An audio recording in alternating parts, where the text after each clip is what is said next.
Namaku Alihan. Aku seorang mahasiswa di salah satu perguruan tinggi swasta di Bandung. Kejadian yang akan kuceritakan malam ini terjadi di kos-kosanku yang terletak di sekitaran Jalan Ranggamalela, Bandung. Aku ngekos bersama temanku, Helmi namanya. Dan kejadian ini terjadi sekitar tahun 2019 dan tepat di malam Jumat. Aku memang sering mendengarkan Nightmare Side setiap malam Jumat. Cerita demi cerita ku dengarkan. Namun aku selalu merasa tidak percaya dengan sugesti ketika mendengarkan Nightmare Side sendirian. Dalam benakku berpikir, memangnya kenapa? Akan terjadi apa? Dan saat itu di Nightmare Side menceritakan tentang pendakian di salah satu gunung di Kabupaten Bandung. Saat cerita diceritakan, Helmi teman sebelah kamarku saat itu menegurku.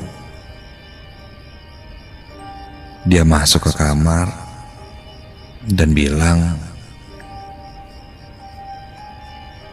"Jangan dengerin Nightmare sendirian," katanya.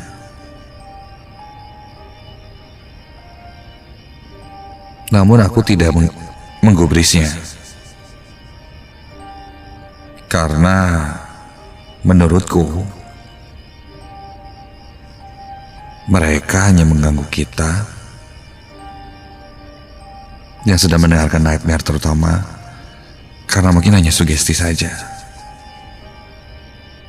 dan terlalu dalam masuk ke dalam cerita itu.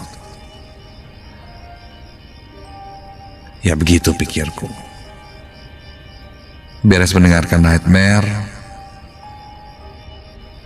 aku sebenarnya merasa masih ingin lebih mendapatkan suasana seram. Dan ketika itu terucap, kayak gini doang mah gak serem." Sontak Helmi, teman sebelah kamarku, langsung menegurku lagi. Dan dia bilang, "Jangan sompral." Namun ketika aku sudah berkata seperti itu, memang suasana di kosan jadi berubah. Entah kenapa jadi lebih dingin. Tapi saat itu aku masih tidak berpikiran itu merupakan hal yang ganjil. Ya, perubahan cuaca memang bisa saja terjadi. Waktu pun berlalu. Dan ketika jam 1 pagi, aku masih belum tidur. Helmi sudah kembali ke kamarnya.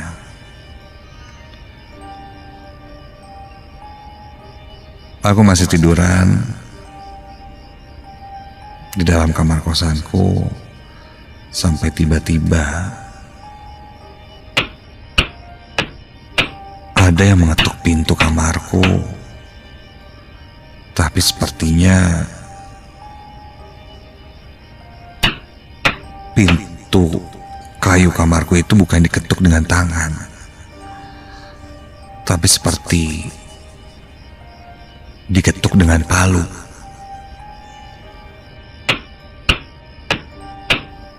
Posisiku saat itu sedang ingin istirahat atau tidur. Mendengar ketukan tersebut, aku pikir itu, ya, si Helmi kali iseng mau nakut-nakutin.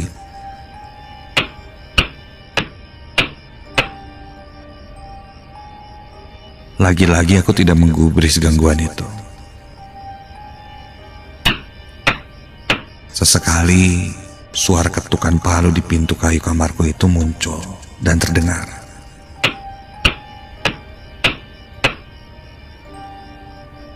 Namun lama-kelamaan, aku juga jadi merasa terganggu. Maksudnya apaan sih? Udah lewat tengah malam, masih jahil kayak gini.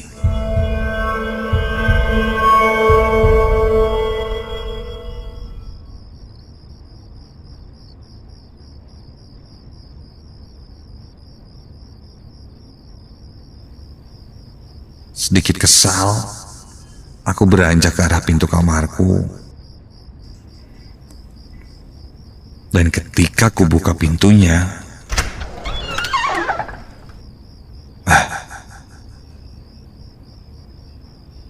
tidak ada siapa-siapa di luar sana. Aku lihat keadaan kiri, kanan, dan sekitar sepi. Ya selayaknya jam 1 lebih lah, pagi-pagi. Orang-orang juga udah pada tidur.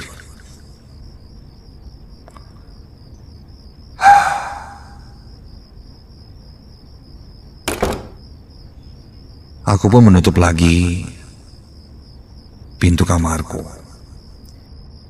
Dan baru saja berbalik,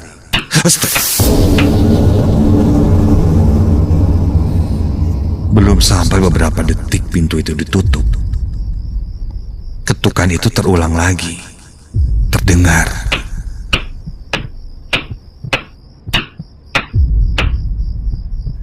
Jantungku kali ini mulai berdegup kencang. Dan tiba-tiba keringat dinginku mulai bercucuran. Sangat tidak wajar. Baru kulihat di luar tidak ada siapa-siapa. Dan baru saja pintu ditutup, ada suara terdengar. Refleks aku langsung membaca doa-doa untuk mengusir makhluk yang menggangguku agar pergi. Karena aku yakin ini sudah tidak wajar.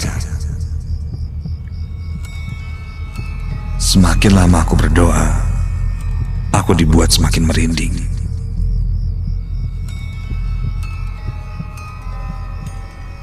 Ketukan itu masih terdengar. Dan sebaiknya aku tidak perlu membuka pintu kamarku itu. Karena aku tahu itu bukan manusia.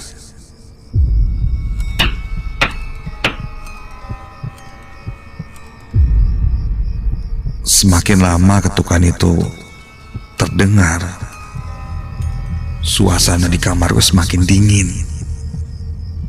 Entah kenapa.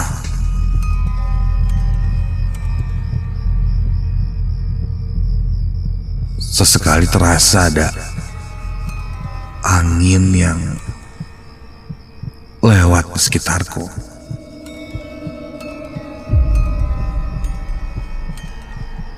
Aku tahu Bandung memang dingin, tapi dingin di kamarku saat itu beda.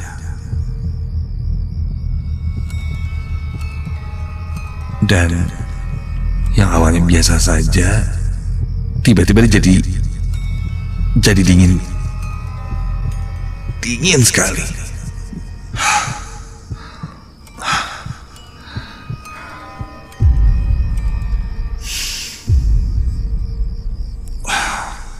Tapi rasa penasaranku pun semakin memuncak. Sampai akhirnya aku pun kembali membuka pintu itu. Dan ketika ku buka pintu kamarku,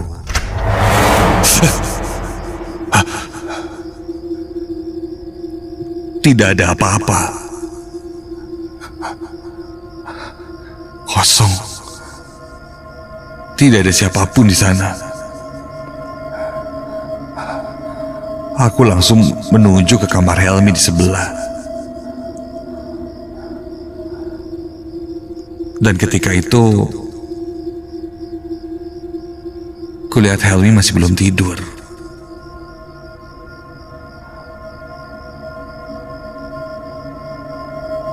Dia terlihat sedang sibuk dengan laptop dan sedang mengerjakan skripsi katanya. Dan ketika aku tanya, apa Helmi mendengar suara ada palu yang diketuk-ketuk.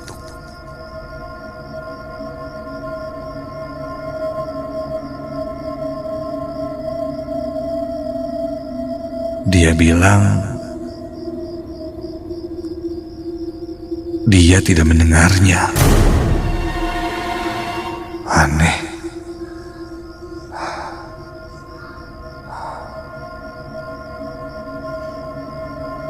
Tapi lanjut dia berkata bahwa Helmi beberapa waktu kemarin dia juga suka diganggu oleh hal-hal aneh. Katanya dia mendengar keramaian di belakang kamar kosan. Padahal jelas-jelas tidak ada keramaian apapun di belakang kamar kos itu.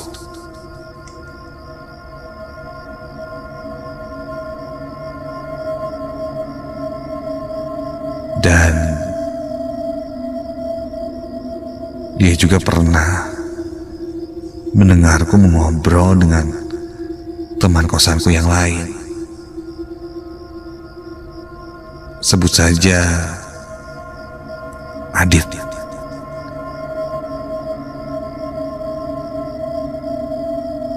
Tapi pada waktu itu, temanku Adit itu sebenarnya sedang tidak ada di kosan. Sedang pulang ke kampung halamannya di daerah Subang.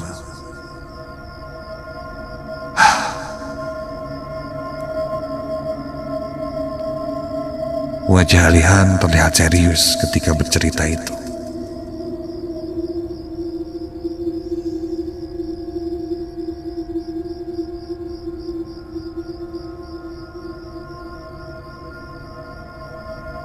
Dia pun menambahkan bahwa di kosanku itu pernah juga ada yang mengalami gangguan di ruang TV. Ketika sedang main gitar, di lantai bawah, dia melihat ada bayangan hitam yang duduk di kursi di pinggir kosan.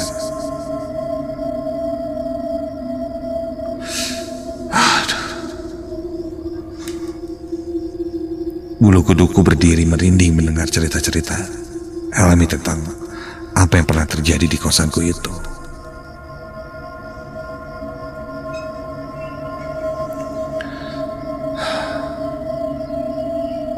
Aku pun pamit pada Helmi dan kembali ke kamarku.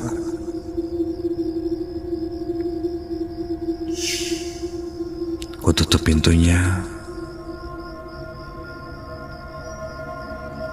Namun ketika itu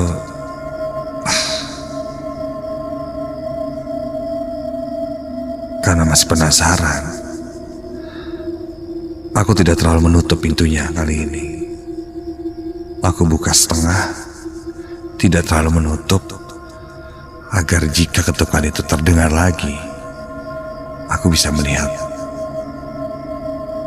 Ya, setidaknya menghilangkan rasa penasaranku lah.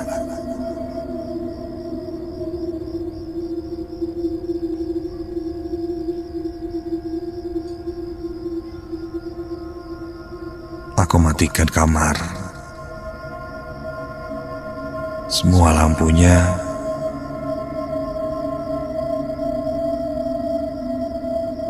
Dan mengambil posisi tidur sambil menyelimuti seluruh badanku. Aku masih terjaga. Aku intip dari sela-sela pintu itu, siapa tahu ada bayangan hitam yang lewat di sana. Dari celah pintu yang sengaja tidak kututup semua itu, terlihat lewat dan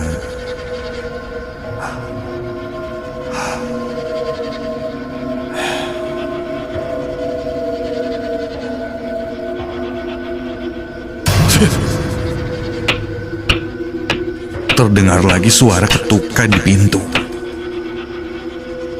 Dan kali ini memang terlihat ada bayangan seseorang di depan pintu dari celah pintu kamarku itu. Ini berani banget sih. Dan ketika suara itu masih terdengar, aku segera menelepon Helmi di kamar sebelahku itu. Oh, angkat dong. Angkat dong. Halo. Helmi. Nih. Pintu kamar kosan gua sekarang lagi diketok nih. Lu denger kan? Hah? Suara apaan sih? Kedengeran kan dari kamar sebelah? Enggak, gua gak denger. Kan gua lagi di kosan. Ini gua lagi di Jakarta. Han? Halo? Di Jakarta. Mendengar itu, bulu kuduku semakin berdiri dari ujung kaki hingga ujung kepala. Kalau sejak tadi Helmi tidak ada di kosan ini, lalu yang mengobrol denganku tadi siapa? Suara ketukan itu makin terdengar kencang dan membuatku sangat ketakutan. Dan ketika ku intip lagi dari celah pintu yang terbuka itu, terlihat satu sosok dengan badan hitam semua, berbentuk seperti asap. Namun sangat jelas wajahnya. Matanya putih, melotot dan menyeringai ke arahku. Aku langsung menyelimuti diriku dengan selimut. Terdengar suara yang menakutkan dari arah depan pintu kamarku itu.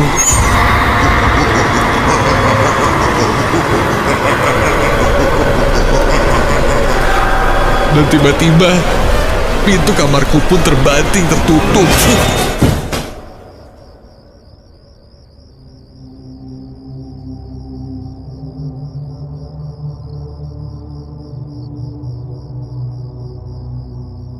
Dan setelah itu, aku tidak mendengar lagi apa-apa. Malam itu aku tidak bisa tidur.